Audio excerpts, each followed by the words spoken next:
আল্লাহকে ভয় করার অর্থ হচ্ছে আল্লাহর ভয়ে সমস্ত হারাম কাজ থেকে বেঁচে থাকা। রোজার মাধ্যমে আপনি হারাম কাজ থেকে বেঁচেছিলেন, বিরত থেকেছিলেন, হারাম খাবার থেকে, হারাম পানীয় থেকে আপনি বেঁচেছিলেন আল্লাহ নির্দেশে।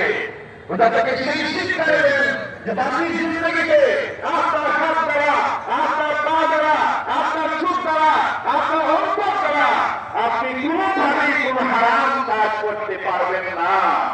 তাহলে আপনি সবচেয়ে বড় হত্যাকে হবেন, সবচেয়ে বড় আধীন হবেন, সবচেয়ে বড় অলি হবেন। আল্লাহ হাবিব বলেছেন, ইত্তাকুল মাহারিমা তাকুন আবাদান নাস, তাকুন আবাদান নাস।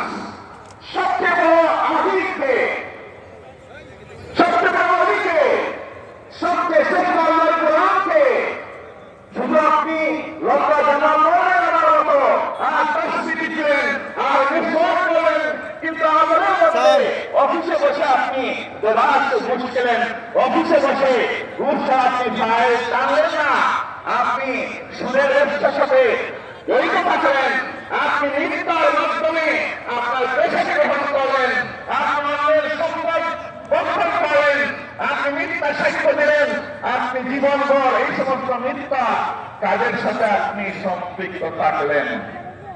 তাহলে লাভ কি হলো? আপনি এইসব বাহ্যিক বেশভূষার মাধ্যমে আপনি আবিদ হতে পারবেন না। আল্লাহ হাবিব বলেছেন, ইত্তাকুল মাহারিমা তাকুন আবাদান নাস।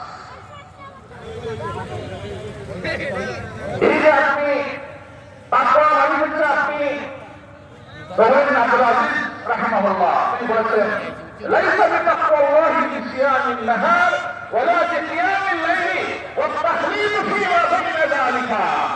তাকওয়ার অর্থ এই নয় আপনি দিনের রোজা রাখলেন, রাত্রিতে কিয়াম করলেন বা দুটি করে বিষয়টাকে এরকম তাকওয়া নয়।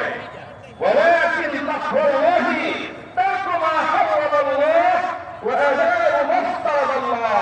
তাকওয়া মানে হচ্ছে আল্লাহ যা হারাম করেছেন তা ত্যাগ করা আর যা ফরজ করেছেন তা আদায় করা।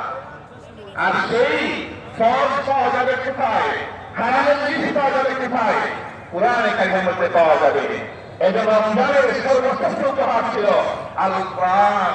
আল কোরআন শাহরু রমাদান আল্লাযী উনজিলা ফীহিল কুরআন হুদাল লিন-নাসি ওয়া বাইয়িনাতিন মিনাল হুদা ওয়াল ফুরকান